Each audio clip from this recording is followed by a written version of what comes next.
noches, vamos a empezar a ver. Vamos a ver, por favor, el trabajo del grupo 2.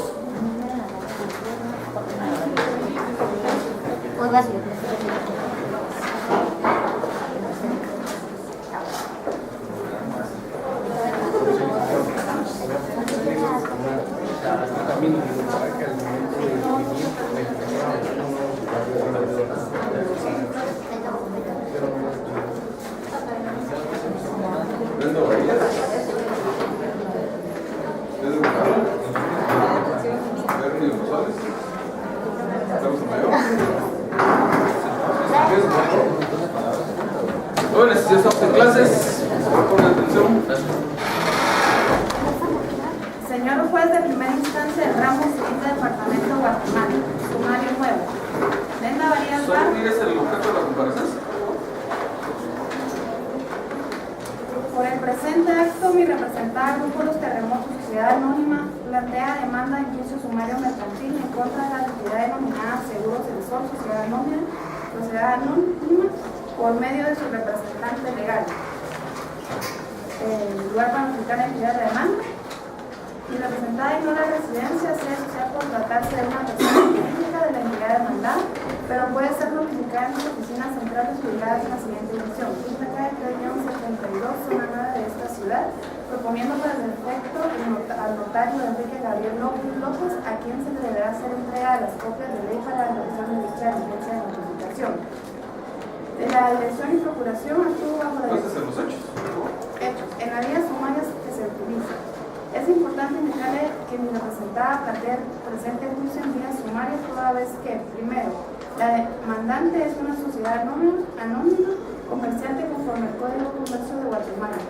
Segundo, la demandada es una entidad aseguradora comerciante conforme al Código de Comercio de Guatemala. Y tercero, la reclamación de pago que se efectúa deriva de un contrato de seguro, que es un contrato mercantil establecido y regulado en el Código de Comercio, conforme a lo establecido en el artículo 139 del Código de Comercio de Guatemala, y no teniendo señalada vía especial tal reclamación, la vía procesal adecuada es la sumaria y se denomina mercantil por su naturaleza.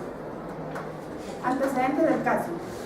A efecto que el juez pueda observar con mayor claridad el origen del presente juicio, me permito hacer un breve resumen de la contratación del seguro denominado seguro de incendio y líneas aliadas, denominado por la aseguradora póliza combinada de incendio, objeto de litis. Mi representada Grupo Los Terremotos Sociedad Anónima es una entidad guatemalteca inscrita legalmente en los registros estatales correspondientes. Como la mayoría de empresas guatemaltecas, para garantizar el resguardo de los bienes en los cuales se realiza la producción, un seguro contra incendio en líneas aliadas denominado por la aseguradora póliza combinada de incendio con la aseguradora Seguros del Sol Sociedad Anónima, identificado dicho seguro según el registro de dicha aseguradora como póliza número 1102-50 y 4157-1, y con última vigencia anual de cobertura del 29 de abril del 2012 al 29 de abril del 2013. Se adjunta copia de dicha póliza, que fue lo que se nos proporcionó la compañía aseguradora, obrando en poder a la misma el oficinal que nunca se nos entregó y que deberá exhibir en su momento procesal oportuno. Durante todos estos años, la parte beneficiaria de dicha póliza, antes otra entidad y ahora mi representada, ha procedido a cancelar el pago de forma puntual y sin falta los montos de las pólizas de dicho seguro. Todo ello conforme a la verdad sabida y la buena fe guardada, confiando en la entidad aseguradora en cuanto a que esta cubriría los siniestros que ampara dicha póliza. Es importante indicarle que dicha póliza fue adquirida originalmente por otras entidades bajo las cuales funcionó el negocio anteriormente, como lo son las entidades Lo Loco y Ropa Casual Pachiner S.A., pero conforme al respectivo endoso que adjunto al presente memorial como anexo C, dicho seguro para el periodo 29 de abril de 2012 y 29 de abril de 2013 fue contratado por mi representada Grupo Los Terremotos Sociedad Anónima, siendo el beneficiario de dicho seguro y quien ostenta la calidad para poder reclamarlo. De lo acontecido en el presente caso, hasta el día viernes 30 de noviembre del año 2012, mi representada operó normalmente con aproximadamente el 95% de sus empleados en sus diferentes áreas, sin problema alguno, habiendo cerrado ese día las instalaciones la señora Rosaura León, poniendo los candados respectivos dispositivos que resguardan las instalaciones y la alarma de seguridad y quedando resguardada la propiedad. No solo por nuestra propia seguridad, sino por la seguridad del complejo de bodegas denominado Fuerte Norte, dentro del cual se encuentran nuestras instalaciones y bodegas, lo cual probaremos oportunamente. Es el caso que el día lunes 3 de diciembre del año 2012, eso de las 7 horas, cuando se nos indicó la gente de seguridad de la empresa de seguridad que teníamos contratado, avisos de Guatemala, de quien únicamente sabemos que se llama Audiencia con número de agente clave 6328, ya que por seguridad no acudimos al lugar al ser alertados. Varios trabajadores de la empresa, al parecer acompañados de algunos de sus familiares, se presentaron al lugar, aglutinándose en la puerta de ingreso a la misma, habiendo provocado un desorden y multisabotaje en el lugar de trabajo. Alboroto laboral conforme al anexo 2 literal D de la Póliza de Seguro y la indicada, habiendo retenido contra su delegada en una habitación como rehén a la agente de seguridad indicada, con lo cual oportunamente probaremos en forma declarativa testimonial y procedieron a romper los candados de seguridad que resguardaban el lugar y de inmediato a sustentar en forma violenta sin permiso alguno los bienes que se encontraban dentro de las instalaciones que comercialmente se indica como Lo Loco, ubicadas en Condominio Industrial Fuerte Norte, kilómetro 12.5, carretera San Juan Zacatepec, zona 6 del municipio de Misco, departamento de Guatemala. Dicho desapoderamiento se efectuó por varias personas, quienes según pudimos averiguar en varios camiones procedieron a llevar toda la maquinaria de la empresa, maquinaria, materia prima, producto del proceso, cámaras de seguridad y el servidor de la misma, etcétera, el cual conforme copia del avalúo comercial número C714 de 2012, de marzo del 28 de marzo de 2012, efectuado por la entidad profesional de evaluadores S.A., que refleja el inventario de la maquinaria y equipo de la facultad, asciende a un total de 843.546, más otros montos que oportunamente indicaré en el periodo probatorio correspondiente, y que fue el último efectuado por la facultad, que adjunto como anexo de la acción de los trabajadores, según indicó la agente de seguridad, cesó hasta aproximadamente las 14 horas con 50 minutos, cuando se hicieron presentes algunas unidades de la Policía Nacional Civil. Además, derivado de dicha situación y sobre todo porque la maquinaria saqueada era la única con la cual podía funcionar mi representante, desde dicha fecha y hasta la presente, la empresa se encuentra totalmente paralizada y los trabajadores de forma alternada se mantuvieron en las instalaciones hasta los primeros días de enero. En tal virtud, a mi representada, tanto la sustracción efectuada por los trabajadores de la maquinaria, materia prima, producto terminado y el proceso y demás bienes con los que funcionaba, así como la paralización de sus actividades, le ha causado desde ese momento y hasta la presente fecha, dos efectos cuya reparación se reclaman por el presente acto, siendo estos: a.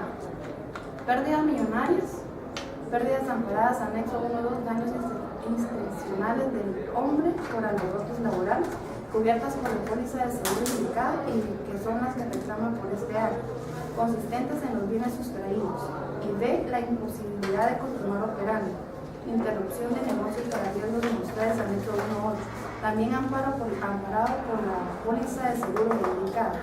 Es importante indicar que mi representada no reclama daños materiales ocasionados al inmueble, ya que los trabajadores inconformes ocasionaron el alboroto popular y que se llevaron los bienes no causaron daños al inmueble, excepto la ruptura de los candados, pero los cuales no tienen mayor valor.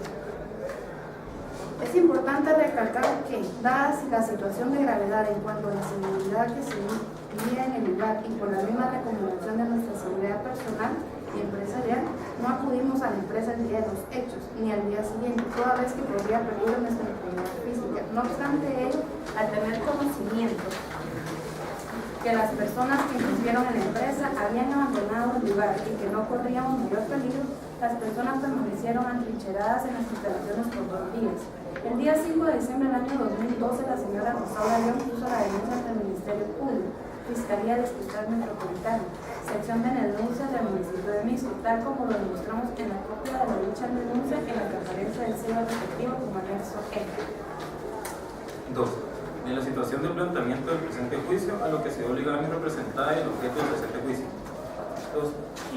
Ante la grave situación sufrida por mi representada, se procedió a poner en conocimiento de nuestro corredor de seguros, señor Luis Sánchez, quien conocemos con ese nombre y no de momento su nombre completo, de la compañía Agencia de la Luz, Seguros y Finanzas, mediante el correo electrónico que junto en su impresión a la presente demanda con como anexo F, de fecha 4 de diciembre del año 2012, en la su vez notificó a Seguros Universales Sociedad.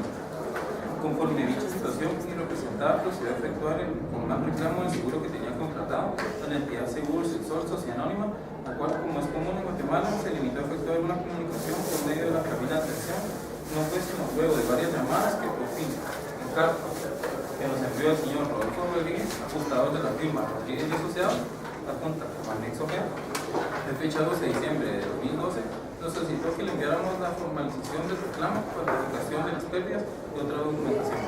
Por lo que el día 4 de diciembre del año 2012 le hicimos llegar la carta formal, reclamo a dicha persona, quien fotocopia junto como anexo H.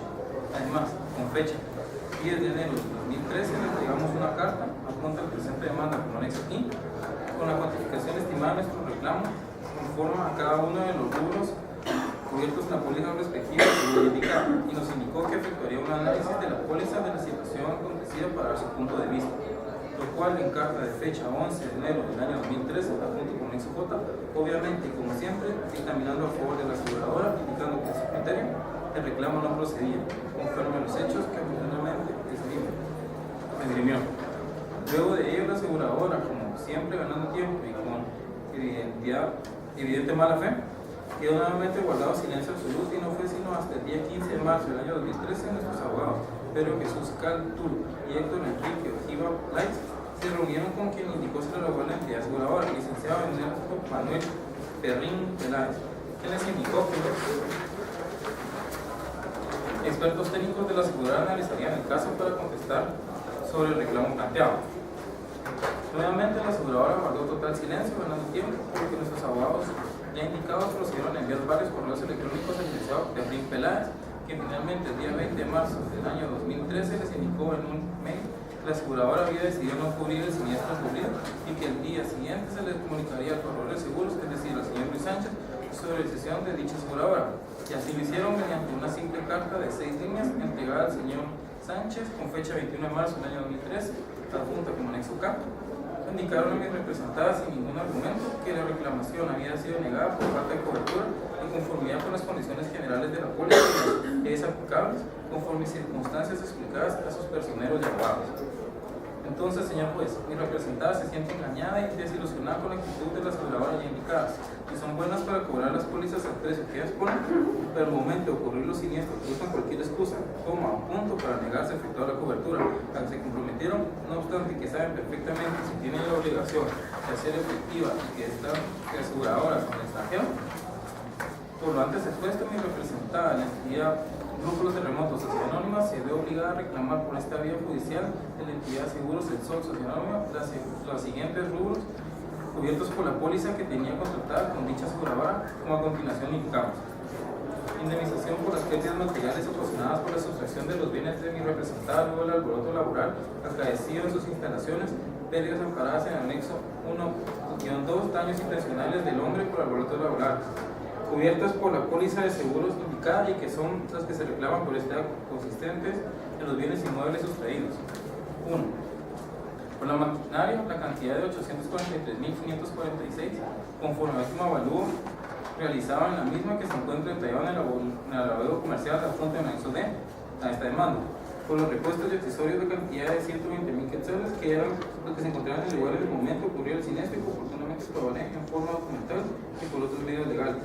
Por el producto terminado, la cantidad de 100.000 quetzales que eran los que se encontraban en el lugar en el momento de ocurrir el siniestro, que oportunamente probaré en forma documental y por otros medios legales. Por la propiedad mueble, sobre todo mobiliario de equipo, la cantidad de 60.000 que eran los que se encontraban en el lugar en el momento de ocurrir el siniestro y que oportunamente probaré en forma documental y por otros medios legales. Por materia prima, la cantidad de 1.200.000 quetzales que eran los que se encontraban en el lugar en el momento de ocurrir el siniestro, oportunamente probaré en forma documental y por otros medios legales. Indemnización en concepto de interrupción de negocios para riesgos comerciales, interrupción de negocios para riesgos industriales, anexo 1.8, también amparado por la póliza de seguro y indicada. Dado que la póliza se garantizaba que al ocurrir un siniestro como que ocurrió y la empresa no pudiera seguir operando como está ocurriendo, mi representada reclama en concepto de interrupción de negocios la cantidad de 2.321.733.78 quetzales. Por ello, el monto total al que ascienden las cantidades y mi representada reclama como de la aseguradora, asciende a la cantidad de 4.645.279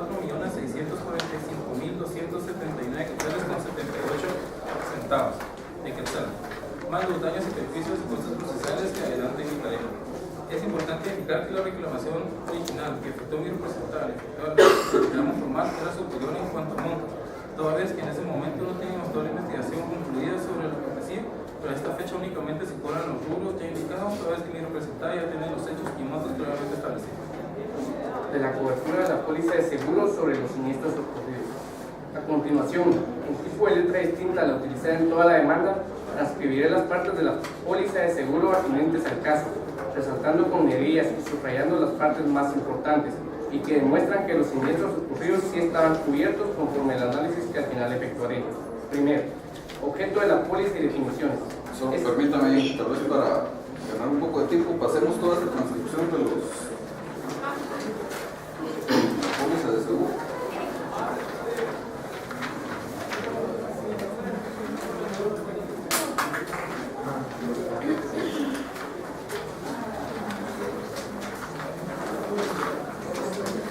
Creo que seguiríamos donde dice el análisis del ajustador.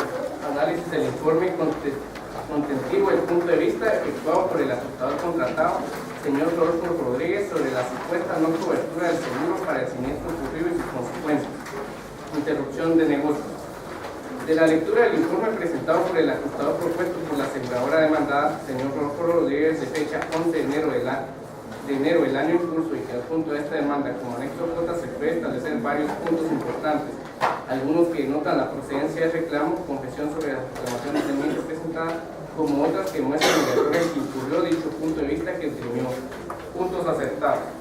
Acepta y confiesa la existencia del contrato de seguro a favor de mi representada mediante la póliza que por este acto se reclama. 2. Acepta y confiesa que el siniestro ocurrió el día 3 de diciembre del año 2012 a partir de las 7 antes meridiano, tal como mi representada ha sostenido. 3. Acepta y confiesa que mi representada se encontraba parada bajo la cobertura de daños intencionales causadas por el hombre. 4. Acepta y confiesa que el siniestro acaecido fue realizado directamente por trabajadores de mi representada. 5. Acepta y confiesa que los hechos acaecidos encuadran perfectamente sus tres supuestos prácticos en un alboroto laboral, conceptualizado y amparado por la póliza de seguro vigente al momento de ocurrir dicho siniestro. Puntos desaceptados. Primero, indica que al haber ocurrido el siniestro de alboroto laboral, el mismo, según él, no cubría los bienes asegurados contra pérdidas o daños materiales causados directamente por dicho siniestro.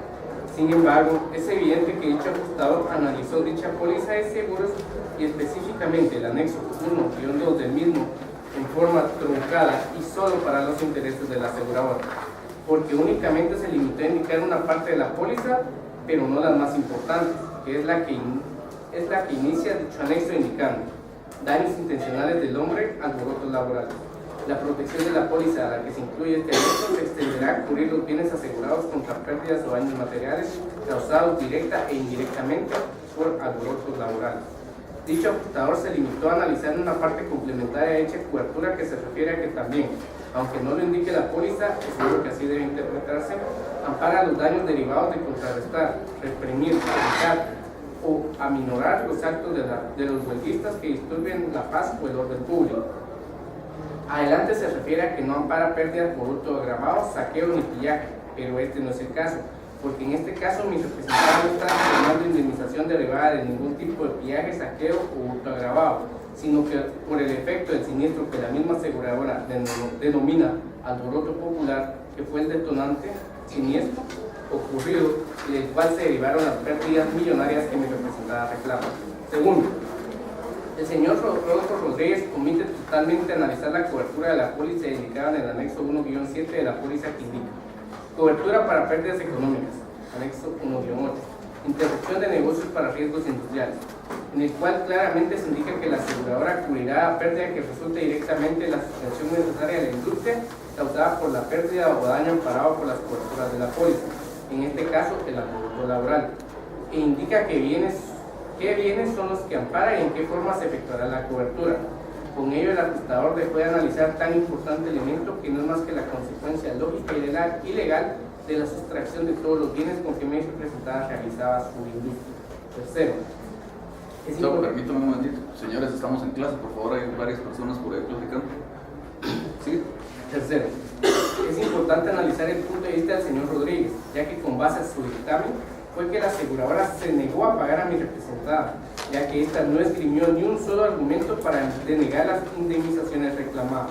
Veamos, lo que el señor Rodríguez indica es: ocurrió un siniestro, alboroto laboral, amparado por la póliza. En ese caso, ese siniestro estaba amparado hasta por la cantidad de 3.950.000 quetzales, tal como se puede apreciar en la documentación que adjunta la presente demanda como anexos varios hechos. Sin embargo, dice el señor Rodríguez, según su criterio personal, que aunque ocurrió dicho siniestro en sus tres supuestos, no procede el pago, según él, porque al final de la conceptualización de dicho siniestro se indica que la cobertura, en todo caso, se refiere únicamente a los montos en el que el asegurado hubiera podido incurrir para poder minimizar dicho alboroto popular, no así las pérdidas y daños ocasionados por dicho siniestro, y que tampoco se encuentra cubierta porque, según él, en este caso se pudo haber dado hurtos agravados, saqueos o pillajes. Para que podamos analizar en toda su magnitud semejante afirmación, me permito poner como ejemplo otro siniestro que, por cierto, es el siniestro tipo y base para esta póliza, es decir, un incendio. Entonces, bajo el caso hipotético que una aseguradora contrata una póliza de seguro para garantizar tal siniestro, y en la póliza se indica que cubrirá todos los bienes asegurados contra pérdidas o daños materiales causados directa o indirectamente por dicho siniestro, hasta casi 4 millones de quetzales. Entonces resultaría que al ocurrir el siniestro y perderse todos los bienes que se encontraran dentro del inmueble, el seguro se negaría a pagar la indemnización por los mismos, invocando que al final la cláusula de cobertura de dicho siniestro indica que solo cubrirá los gastos en que incurre el asegurado para tratar de apagar el fuego. O sea, por ejemplo, el agua, baldes de agua, ayuda de socorristas para apagar el fuego. Eso sería imposible tan siquiera de pensarse, porque entonces se tendría por nula la parte que garantiza lo más importante y valioso, como lo es los bienes que forman la empresa en este caso y con los cuales realizan su actividad industrial. Por otro lado, resulta nula de pleno derecho la parte de la cláusula que invoca la aseguradora, el señor Rodríguez, en cuanto a que según ellos acá sería un hurto agravado, saqueo o pillaje, y que por eso no cubre el seguro. En todo caso, para determinar si hubo o no hurto agravado, un saqueo o un pillaje, eso lo debieron haber conceptualizado ellos, y para el caso del hurto agravado estamos hablando de una figura delictiva que solo un juez del orden penal puede calificar, pero no un ajustador de seguros, y basarse en eso para indicar que las coberturas no proceden y con ello la aseguradora negarse a pagar al asegurado. 4. En este caso lo que realmente sucedió fue: se dio el siniestro alboroto laboral garantizado como tal en la póliza. Se produjeron pérdidas millonarias causadas directa e indirectamente por el siniestro. Conforme la póliza de seguros, dichas pérdidas están cubiertas y su resarcimiento se realiza cubriendo el valor de los bienes asegurados. Mi representada no está reclamando la cobertura que también ampara el haber gastado en tratar de reprimir a los alborotadores laborales, porque, como ya le indiqué, no se puede efectuar dicha acción por la situación violenta en que se encontraba, y en este caso no se dio ni hurto agravado, fue con violencia romper los candados, ni saqueo, porque no saquearon nuestras instalaciones, sino que hasta en camiones sacaron los bienes en forma premeditada y orquestada, y menos pillaje, que sea por maleantes, que en este caso no fueron quienes efectuaron el alboroto y sustracción, sino trabajadores de la misma empresa. Quinto, conclusiones. Como podrá concluir el señor juez luego de la lectura de los documentos de pruebas juntos y su análisis a la luz de las argumentaciones expuestas, la entidad demandada fue la contratada por mi representada para que, conforme su experiencia y nombre en Guatemala, le garantizara el pago de los montos que la póliza amparaba, en caso de ocurrir los siniestros cubiertos por la misma. Ocurrió un siniestro y sus consecuencias jurídicas aseguradas, y ahora pretende dicha entidad asegurada incumplir para con mi representada con sus obligaciones legales como entidad asegurada autorizada por la autoridad estatal competente. De los daños y perjuicios que mi representada también reclama. Mi representada también, por medio de la presente demanda, reclama de la entidad demandada Seguros del Sol Sociedad Anónima, por medio de su representante legal, el pago de los daños y perjuicios que se le ocasionaron y continúan ocasionándose, derivados del incumplimiento en el pago de la indemnización por el seguro que con dicha entidad contrató mi representada Por ende, en la sentencia que finalice el presente juicio, deberá condenarse a dicha persona jurídica al pago de dichos daños y perjuicios, los cuales deberán ser calculados por expertos conforme a lo presentado por el artículo 150 de la Ley del Organismo Judicial. Fundamento de derecho. Establece el artículo 229 del Código Procesal Civil y Mercantil, en su parte conducente y numeral sexto, se tramitarán en juicio sumario los que por disposición de la ley o por convenio de las partes deban seguirse en esta vía. El artículo 532 del mismo cuerpo legal, citado en sus dos primeros párrafos, manifiesta: cuando la medida precautoria no se solicite previamente, sino al interponer la demanda, no será necesario constituir garantía en el caso de arraigo, anotación de demanda e intervención judicial. Tampoco será necesaria la constitución previa de garantía cuando en la demanda se solicite el embargo o secuestro de bienes. Déjelo ahí, pasemos a la petición, por favor.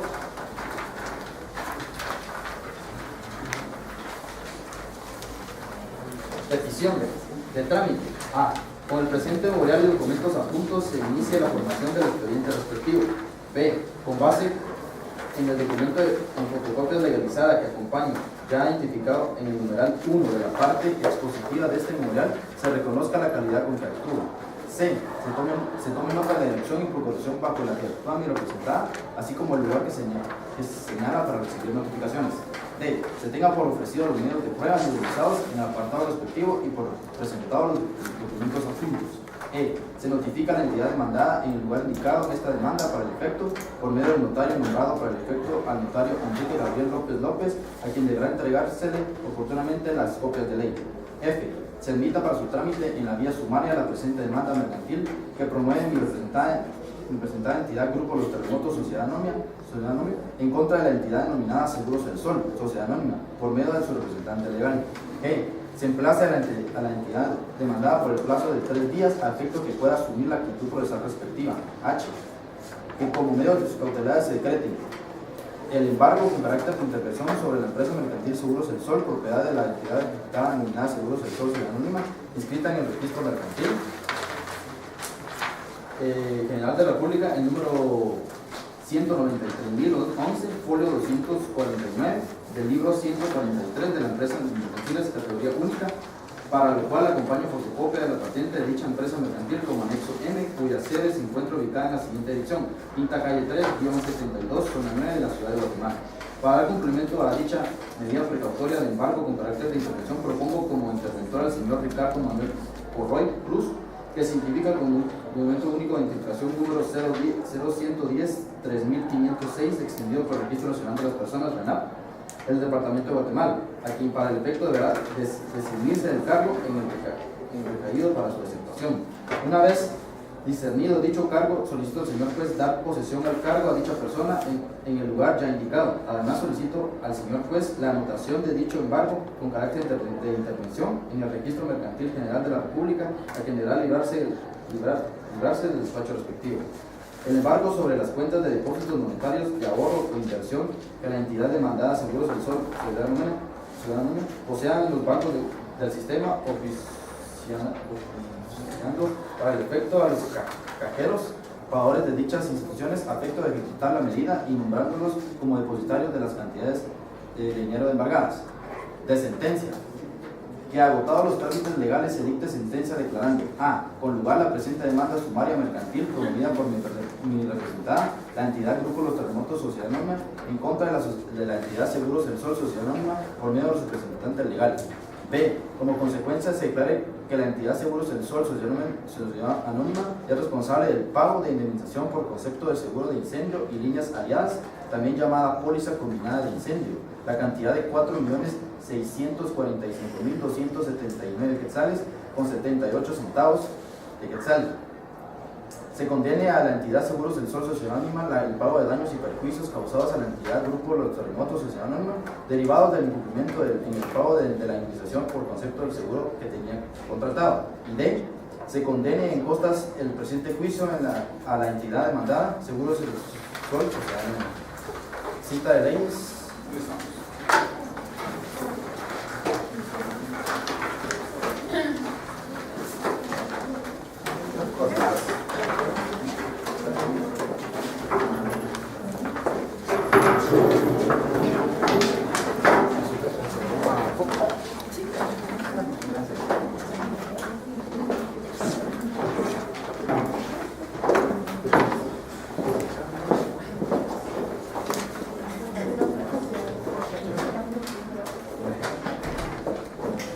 comentarios de este trabajo?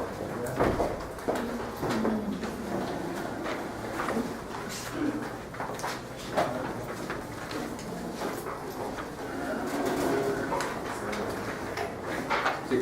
A mí me llamó la atención en las peticiones lo de embargo con carácter de intervención. Ajá. Esas son dos cosas. Pues el embargo es una cosa, la intervención es otra. ¿Está correcto decirlo así? No necesariamente son dos cosas distintas.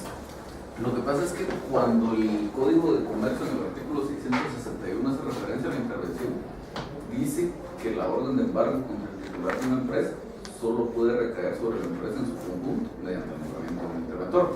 Entonces, de conformidad con eso, la intervención, por lo menos cuando se trata de empresas mercantiles, no es algo totalmente distinto de un embargo, sino es como una variante de un embargo. Entonces está correcto. Bueno, yo no sé, es duda, porque no sé si es correcto solicitarle una vez que se notifique por notario. Sí, se puede. ¿Sí se puede? Y yo tenía una duda de si se puede poner que del embargo de las cuentas de depósitos voluntarios a los bancos sin especificar a qué banco. Sí. Sí.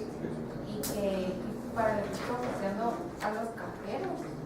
¿Eso se puede poner? Normalmente lo que debería pedirse ahí es que se oficie a los bancos y se nombre como depositarios a los gerentes de los bancos.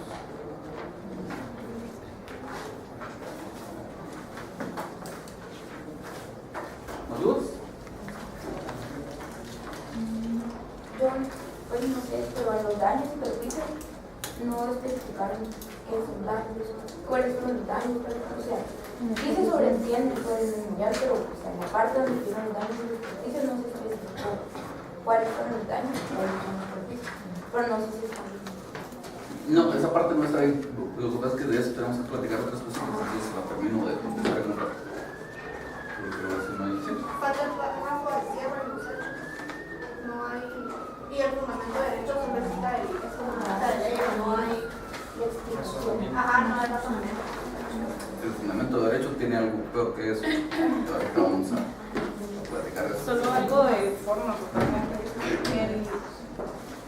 Hablan del, no me recuerdo qué es específicamente, pero es el DPI de una persona, dice Registro Nacional de las Personas del Departamento de Guatemala. Solo que es el Registro Nacional de las Personas de la República de Guatemala. Muy bien. Y yo tenía la observación de que no pidieron que se abriera otra plataforma ni la vista. Bueno, veamos varias cositas que habría que ver aquí. En líneas generales la demanda está bien, pero tiene varias cosas que no están bien. Por el nivel de detalle que hay aquí, me imagino que esto lo tomaron de alguna demanda que ya se presentó por ahí. Entonces, hay varias cosas que habría que comentar respecto a esta demanda. Primero, al final de la primera página, se demanda a una sociedad anónima. Y dice que se demanda a Seguros del Sol Sociedad Anónima por medio de su representante legal. Técnicamente eso está mal. Si yo demando a Seguros del Sol Sociedad Anónima, yo no lo demando por medio de su representante legal. Yo demando a la sociedad que para eso tiene una personalidad jurídica. Y por lo tanto, siendo persona jurídica, puede adquirir derechos y contraer obligaciones. Luego, si para la actuación de esa persona jurídica en el juicio, ya tenemos que distinguir entre la capacidad de goce y la capacidad de ejercicio. Como persona jurídica tiene capacidad de goce porque puede adquirir los derechos y contraer las obligaciones, pero luego por su misma naturaleza no tiene capacidad de ejercicio porque al no tener existencia física no los puede adquirir los derechos y contraer las obligaciones por sí misma, ni los puede ejercitar, sino que los tiene que ejercitar a través de alguien más. Entonces, cuando yo demando a la persona jurídica, no la demando por medio de su representante legal. Cuando la persona jurídica comparezca al proceso, si es que decide comparecer, pues entonces podrá comparecer por medio de su representante legal, o podrá comparecer por medio de un mandatario, o podrá no comparecer si quiere. Entonces, técnicamente eso está mal. Con eso hay que tener cuidado, porque es más o menos generalizada la costumbre de incluir esa expresión cuando se demanda a una persona jurídica, al grado de que incluso sería posible que si ustedes no le incluyen esa expresión, le rechazaran la demanda. Pero técnicamente está mal. Yo no demando a la persona jurídica por medio del representante legal, pues la demando a la persona jurídica. Cuando la persona jurídica se parezca, podrá para encontrar como un punto medio entre qué es lo técnicamente correcto y no correrse el riesgo ese de que rechazaran la demanda por esa mala costumbre que existe. Si uno quisiera, podría decir que demanda a la persona jurídica es la que puede ser notificada por medio de su representante legal en dirección, entonces sí, ya no tenemos problema. Pero con que se dijera que se demanda a Seguros del Sol Sociedad Anónima, punto, eso sería suficiente. Luego dice por acá, en el reverso de esa hoja, lo voy a notificar a la entidad demandada. Mi representada ignora la residencia, sede social por tratarse de una persona jurídica de la entidad demandada, etc. El requisito legal es hacer referencia a la residencia de la persona en que se reclama derecho. Y la ley nos dice, ese requisito funciona cuando se trata de una persona individual y cuando se trata de una persona jurídica el requisito es distinto o no hay que cumplirlo o el requisito se convierte en la sede social, el requisito de la residencia. Y no estamos hablando exactamente de la misma cosa cuando decimos residencia y sede social. La residencia, por su naturaleza jurídica, no podrían tenerla las personas jurídicas hablando en este sentido, por lo mismo que decíamos hace un momento, que no tienen existencia física. Entonces, sería más propio decir que demanda a esta persona jurídica la que por su naturaleza carece de residencia. Ese es el requisito legal. Con decir eso estoy cumpliendo el requisito legal. Si además quiero hacer referencia a la sede social, lo puedo hacer. Pero yo no puedo válidamente decir que desconozco cuál es la sede social de una sociedad anónima. ¿Por qué? Porque eso consta en el registro mercantil. Y todo lo que consta en los registros públicos se presume que es de conocimiento popular. Entonces yo no puedo decir que no conozco la sede social. Si no conozco la sede social, vaya a la zona 4, mira, y ahí le dicen cuál es. Entonces no lo puedo decir. Yo podría decir que demando a la sociedad esta, la que por su naturaleza carece de residencia, pero puede ser notificada en su sede social ubicada en mi dirección. Luego, vamos a ir hasta aquí si hay alguna duda, me van diciendo. Luego en los hechos, empieza haciendo referencia a la vía procesal que se utiliza. Eso en realidad no es uno de los hechos en que estoy fundamentando la demanda. Estoy haciendo algún razonamiento respecto a por qué utilicé esa vía procesal. El razonamiento es válido, se puede hacer, pero me parece que está mal ubicado acá. Se podría ubicar, si ustedes quieren, al final de los hechos, o más propiamente en el fundamento de derecho, al final del fundamento de derecho.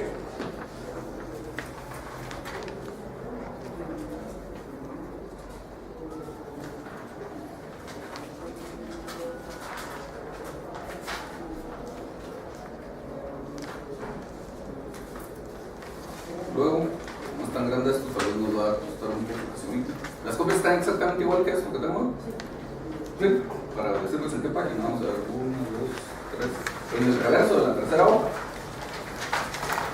donde empieza norte, kilómetro 2.5. Más o menos a mitad de esa página, dice que refleja el inventario de la maquinaria y equipos representadas, ascienden a un total de 843.546 quetzales, más otros montos que oportunamente indicaré en el periodo probatorio correspondiente.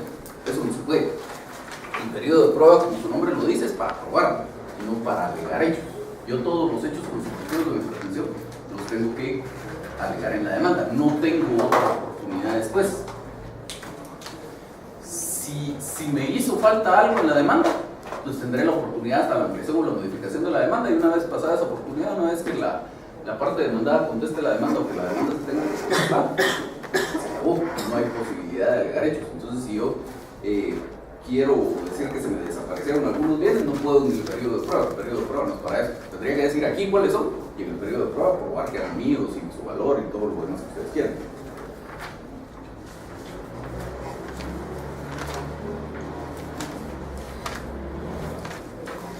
Luego vamos a ver, serían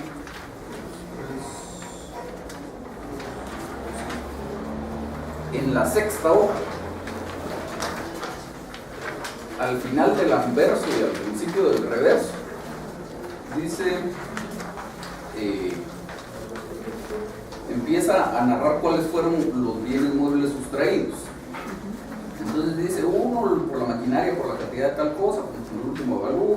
2, por los repuestos de accesorios, la cantidad de tanto, que eran los que se encontraban en el lugar. 3, el producto terminado, la cantidad de tanto, que eran los que se encontraban en el lugar. Y así va diciendo, determinados rubros, que eran los que se encontraban en el lugar. Ahí haría falta un poco más de precisión en cuanto a la narración de los hechos. Está demasiado general. Tal vez no podré tener el detalle de exactamente cada cosita que había ahí, pero sí tendría que ser un poco más preciso que simplemente decir ahí había inventario por X valor, maquinaria por X valor, etc. Entonces, por lo menos, digamos, si estoy reclamando el inventario, tengo que tener un libro de inventarios en donde consta ese inventario. Entonces podría decir el inventario de los bienes de conformidad con la certificación contable adjunta o cuestiones por el estilo. O el producto terminado consistente en 20 cajas de ropa o cosas así, no tan general como está por acá.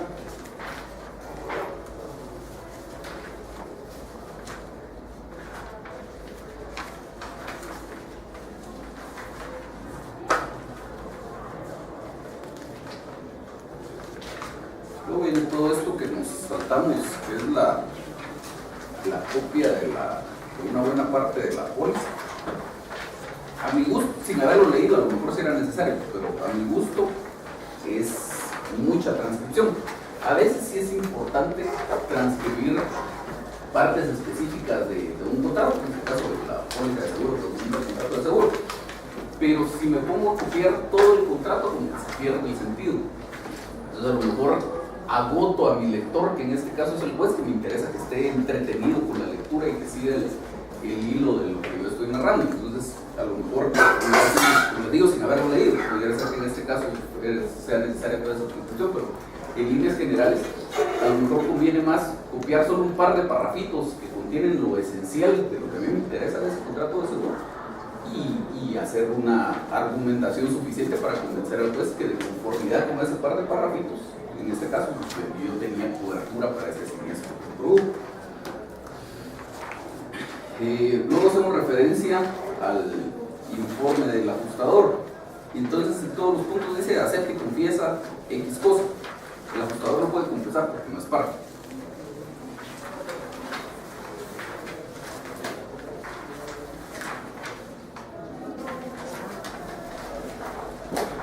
Luego, digamos, 2 hojas después de eso, una que empieza diciendo que al final de la cláusula de cobertura, más o menos al final dice, por otro lado, resulta nula de pleno derecho la parte de la cláusula, etcétera, etcétera, etcétera. No dice por qué es nula.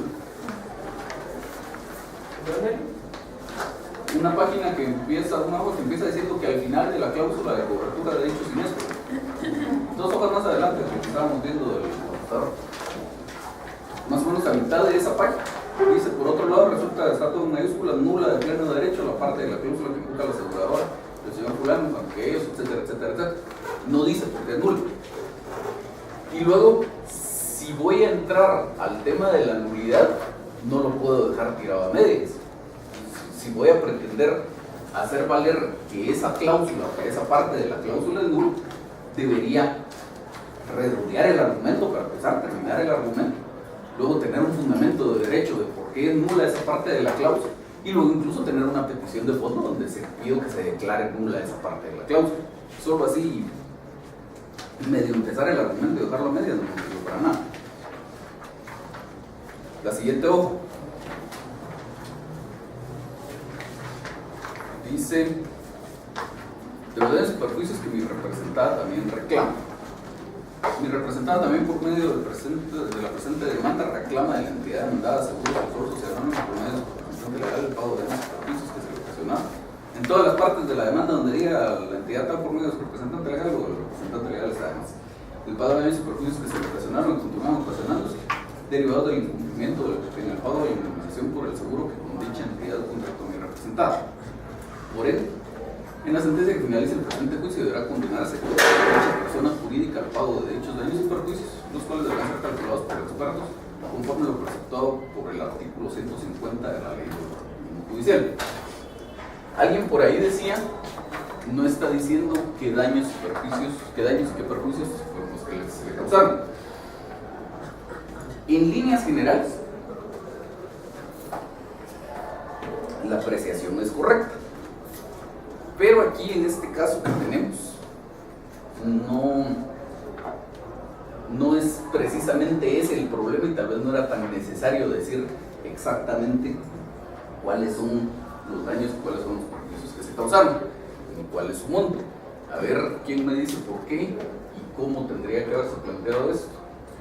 Vamos a ver, dependiendo de la respuesta, a ver si regalamos algunos puntos por ahí.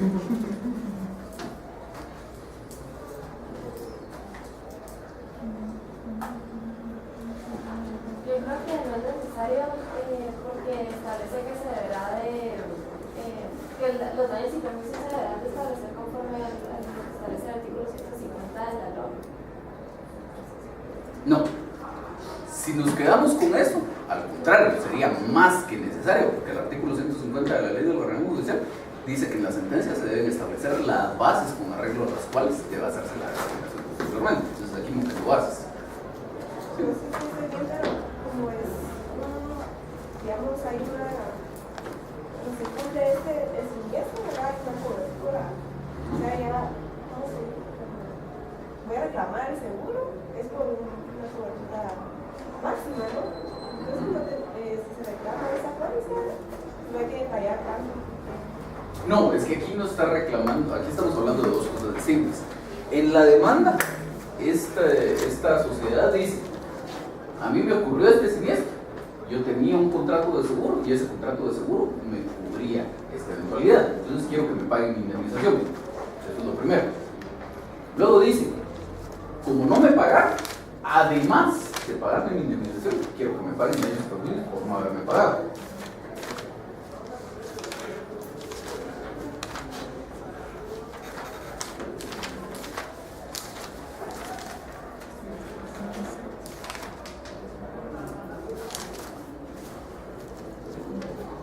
¿No?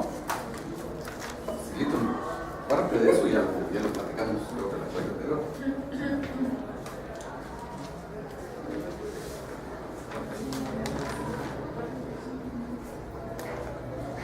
No será porque los daños pues se continúan, o sea, son como continuos, son los que se quitan, se le continúan ocasionando. Pero no.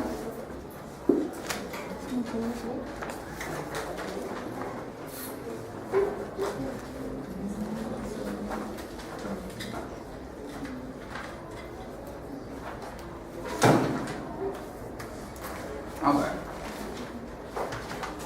Dice, mi representada por medio de la presente demanda reclama de la sociedad tal el pago de daños y perjuicios que se le ocasionaron y continúan ocasionándose derivados del incumplimiento en el pago de la indemnización por el seguro que con dicha entidad contrató mi representada. ¿De dónde sacamos que hubo un incumplimiento en el pago? Como ya dice en el artículo 1433, que es a partir de que se hace el requerimiento, que tal vez a partir de ahí se necesitan contar los daños y perjuicios, a partir de ahí no mora, no mora porque no es una mora totalmente, pero a partir de que yo hice el requerimiento de mi indemnización de mi seguro y no me lo hicieron efectivo, porque a partir de ahí es quiero que se empiece a contar. Yo no sé. A ver, Creo que al final del proceso se pretende que en las sentencias se establezca si sí se debe pagar o no. Y entonces si estamos diciendo derivados del incumplimiento en el pago, no sabemos si en realidad existe el incumplimiento del pago, pues esa va a ser la resulta del proceso. pero no, porque yo sí estoy diciendo que hubo un incumplimiento. Lo que pasa es que no, con lo que está dicho aquí en la demanda, no he fundamentado esa afirmación de que hay incumplimiento. Pero sí lo estoy diciendo. Y si en sentencia el juez dice, usted tiene razón, a usted le tendrían que haber pagado su indemnización, pues efectivamente hubo un incumplimiento. ¿Alguien de este lado levantó la mano? Bueno, yo tal vez durante todo el análisis de los hechos entendí que daños y perjuicios ya estaban como que expresos, diciendo de que no se le había cumplido con el pago de la indemnización y que por lo tanto creo que no es necesario este fragmento porque ya dentro de los mismos hechos están hablando que no cumplió la parte demandada. No, al contrario. La parte esta es necesaria, pero es incompleta. Miren, pues, aquí dice que el pago de los daños y perjuicios derivados del incumplimiento en el pago de la indemnización por el seguro, etcétera, etcétera, etcétera. Cuando yo reclamo el cumplimiento de una obligación, ¿con base en qué fundamento fáctico y a la vez jurídico podría yo decir que hubo un incumplimiento? Pero que ahí no cumplieron. ¿Otra vez? Yo tengo una obligación para con usted. ¿Qué tiene usted que argumentar para poder fundamentar una afirmación que diga Roberto Alonso incumplió con esa obligación? La legalidad expresa No, la existencia. La se puede exigir. exactamente, la exigibilidad de la obligación es puro derecho civil 2 o 3, fundamental del derecho. Para poder decir que hubo un incumplimiento, primero tengo que decir que la obligación era exigible. Y aquí en todo este, no sé qué un montón de hojas que hay en ninguna parte se dice que la obligación era exigible. Entonces, ¿qué podría yo tener? Podría tener una cláusula en la póliza de seguro donde dijera que la indemnización era pagadera algún tiempo después de que se hiciera la reclamación. Normalmente no la voy a tener. Lo que sí tengo es un artículo en el Código de Comercio que dice que la indemnización derivada de un contrato de seguro es exigible, si no estoy mal, 30 días después de que se le presentan a la aseguradora todos los documentos y elementos necesarios para poder cuantificar la existencia del siniestro y su monto. Entonces, tendría que involucrar con una argumentación adecuada ese artículo y decir, yo presenté mi reclamación, luego me pidieron X documentos, estos documentos los presenté en tal fecha, a partir de entonces esta entidad tenía 30 días para pagarme y lejos de pagarme me mandó una cartita donde me dijo que no me iba a pagar. Entonces, a partir de ese momento, la obligación era exigible y por tratarse de una obligación mercantil, la mora se produce automáticamente y entonces eso genera, ahí combinamos el artículo del Código de Comercio que dice que en las obligaciones mercantiles la mora se produce automáticamente, con el artículo del Código Civil que dice que establecida la situación de mora se genera una obligación de pago de daños y perjuicios, y luego el otro artículo del Código Civil que dice que si la obligación consiste en el pago de una suma de dinero, los daños y perjuicios consisten en el pago del interés legal. Entonces, por eso es que, respondiendo a lo que usted decía, no es necesario decir qué daños y qué perjuicios me causó, porque lo que estoy reclamando es una cantidad de dinero. Entonces, simplemente digo, paguen el interés legal y ya después hacemos cuentas. Por eso, además, no tiene sentido pedir que esos daños y perjuicios se calculen por expertos, porque es un procedimiento muy complicado. Y lo único que tengo que hacer es después pedirle un informe a la Superintendencia de Bancos de cuál era el interés legal, hacer las cuentas y pedir la liquidación inicial y se acabó. Entonces, no me tengo que complicar la vida por gusto. ¿Está claro el tema? El fundamento de derecho. Esta demanda no tiene fundamento de derecho. Tiene un apartado que se titula fundamento de derecho, pero no tiene fundamento de derecho. El fundamento de derecho son esencialmente normas de derecho sustantivo en las que yo estoy fundamentando mi pretensión. Tienen por aquí el artículo 229 del Código Procesal Civil y Mercantil y el 1039 del Código de Comercio. Esos podrían servir como un complemento del fundamento de derecho, como una colita al final, en donde escribo un parrafito de por qué seleccioné la vía procesal que estoy seleccionando. Y de argumentación de ese par de artículos, le podría poner lo que tenían como primer punto de los hechos. Entonces, pero eso es un puro complemento del fundamento de derecho.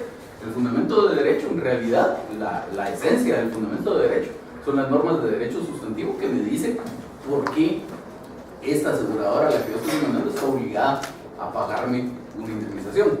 Entonces aquí tengo ese par de artículos, tengo unos artículos sobre las medidas precautorias. Eso nunca se pone en un fundamento de derecho. A lo mejor si estuviera reclamando, si estuviera pidiendo unas providencias de urgencia y fueran medio complicadas, lo podría poner por ahí. Fuera de eso, nunca en la cita de leyes se pondrá, pero aquí no. Pues está ese artículo de la garantía encima de todo peor, y está el 661 del Código de Comercio contra la Intervención, no tiene nada que estar haciendo bien en el fundamento de derecho. Luego lo del notario notificador tampoco, tendrá que ir en la cita de leyes, porque en el fundamento de derecho no. Y si quitamos todos esos artículos me quedé sin nada, no tienen un solo artículo de fundamento de derecho sustantivo. Entonces aquí, en realidad, aunque hay un título de fundamento de derecho, la demanda no tiene fundamento de derecho.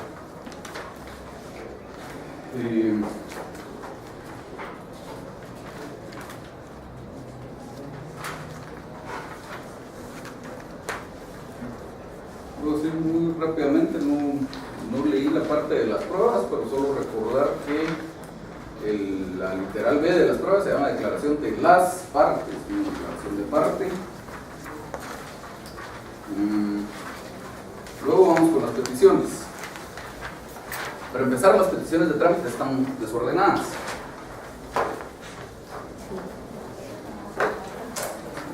Aquí dice hasta la C, vamos bien.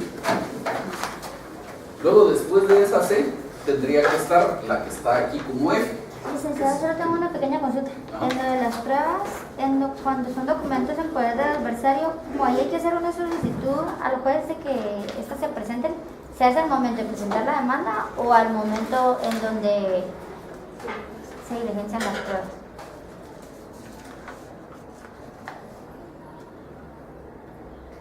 Como está aquí, está bien. Basta con que usted diga en su demanda cuál es el documento en poder del adversario que usted va a solicitar posteriormente.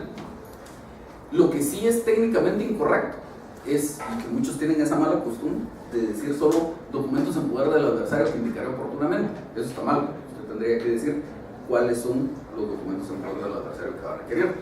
Luego tendría que cumplir con la norma del Código Procesal Civil y Mercantil, pero eso ya dentro del periodo de prueba, cuando proponga el diligenciamiento, tendría que cumplir con la norma en el sentido de decir que acompañe una copia o indica los datos que conoce acerca del contenido y prueba que el documento está o está en el poder del adversario, etc.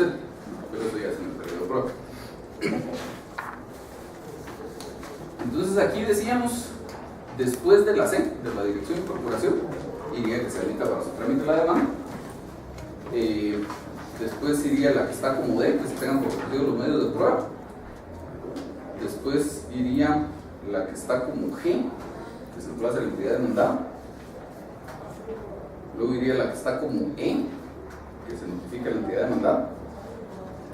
Y luego, muy importante, hacen falta ese par de peticiones que ustedes mencionaban al inicio, que oportunamente se abra prueba del proceso y que oportunamente se señale de obra para la vista.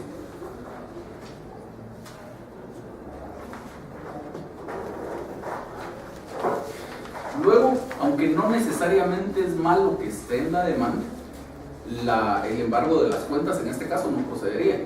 No procedería porque existe una intervención. Entonces recuerden que el artículo 661 del Código de Comercio dice que cuando se decreta una orden de embargo contra el titular de una empresa mercantil, la orden de embargo debe recaer sobre la empresa en su conjunto mediante el nombramiento de un interventor. Es decir, en este caso es una intervención.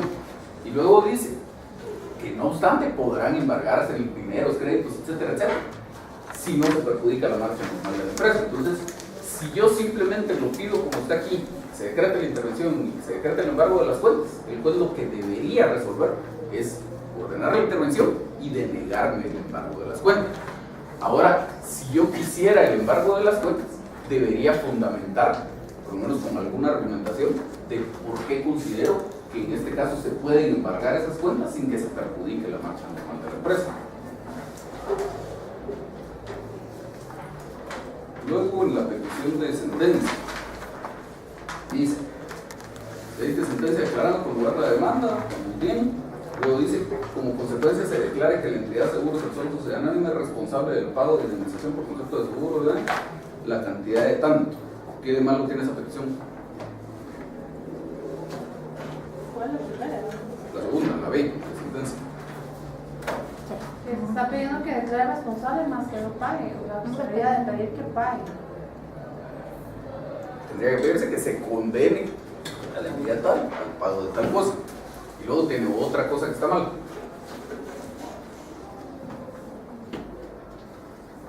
Debería fijar un plazo para que se le haga efectivo lo que contratado. Eso sería ideal, aunque el hecho de que no esté no necesariamente es malo.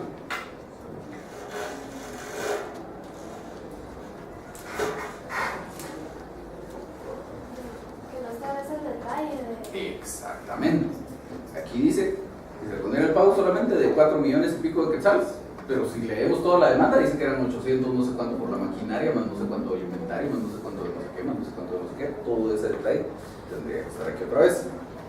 Si se dejara así, a pesar de todo lo que se detalló antes, pues fue solamente condenar el pago de este, ¿no? Es bien difícil que usted se tope con un juez tan formalista que le vaya a decir, le declaro sin lugar la demanda, porque no me dijo de dónde salieron esos 4 millones de quetzales. Pero dos cosas, técnicamente no está bien. Y luego se corre, bueno, 3 cosas. Primero, técnicamente no está bien.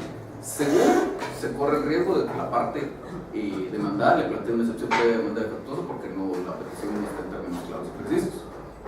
Y tercero, aunque como le digo es un riesgo chiquito, sí existe el riesgo de que el juez le declare sin lugar su demanda por otra razón.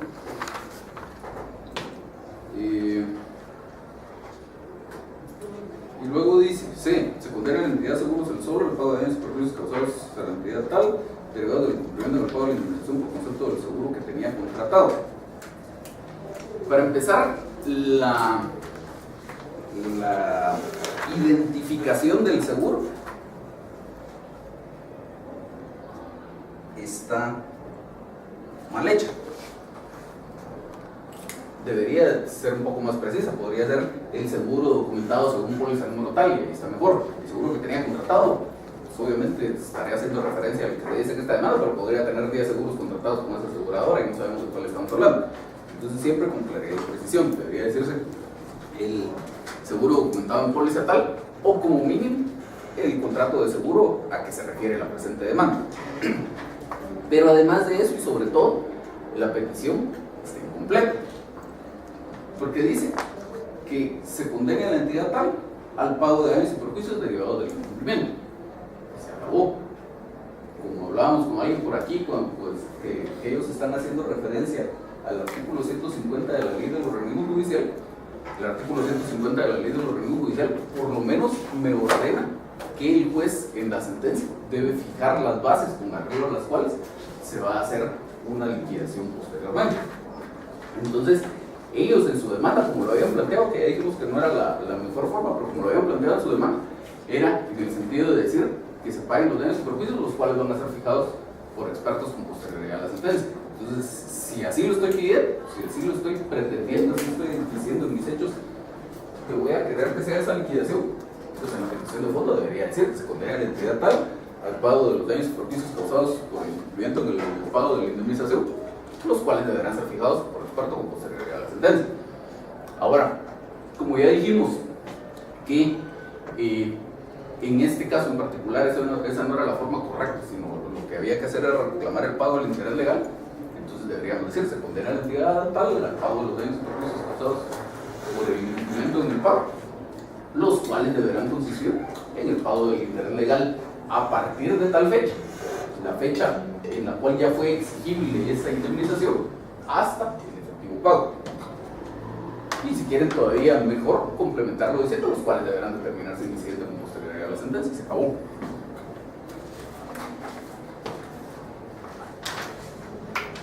Ya estamos. ¿Más dudas? ¿Nadie? ¿Todo bien? Bueno, yo sí tengo una duda. Y es con las personas a las que les ofrecí puntos extras. Solo quiero ver si tomé nota de todos.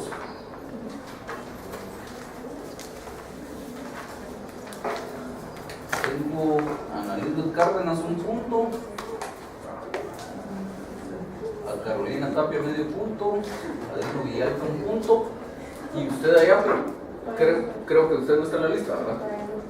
Pero cuando arregle eso, me recuerdo. A nadie más le dio puntos, ¿no? Bueno, entonces todavía tenemos tiempo, pero es muy poco como para ver la otra demanda y es muy poco como para que empecemos a hablar del juicio oral de alimentos, que sería el primero lo que tendríamos que platicar. Así que seguimos en martes. A ver. Perdón, o sea, eso es lo que a mi grupo le toca contestar la demanda. ¿Sí pagan el jueves o también se le toma? O el jueves. Bueno. Sí. En la parte donde dice que se sale la de pleno derecho, la parte de la cláusula. Ajá. Yo sé que esto no es una prescripción, o sea, que se declare nulo, pero o sea, se puede argumentar, porque si realmente no están pidiendo que se declare nulo. Lo que pasa es que ahí, para seguir esa línea de argumentación, usted podría hacer una de dos cosas. Necesariamente tiene que decir por qué es nulo de pleno derecho. Entonces, decir que, por ejemplo, no sé ni por qué dicen que es nulo, pero por ejemplo, que hay una norma prohibitiva expresa que dice que eso no se podía pactar en un contrato de seguro, por ejemplo. Que no la hay, pues, pero supongamos que en eso fundamentaban la afirmación de que la cláusula era nula. Entonces tiene que decir usted por qué es nulo de pleno derecho. Ya luego, habiendo establecido que es nulo de pleno derecho, usted podría hacer una de dos cosas. Podría decir que siendo una nulidad absoluta de pleno derecho, no necesita una declaración judicial, que por lo tanto simplemente pide que al momento de que el juez analice el caso, no tome en cuenta esa cláusula o esa parte de la cláusula. Es una opción. Y la otra opción es que termine de rematar usted su argumento pidiendo en su petición de fondo, valga la redundancia, que el juez declare nula esa parte de la cláusula.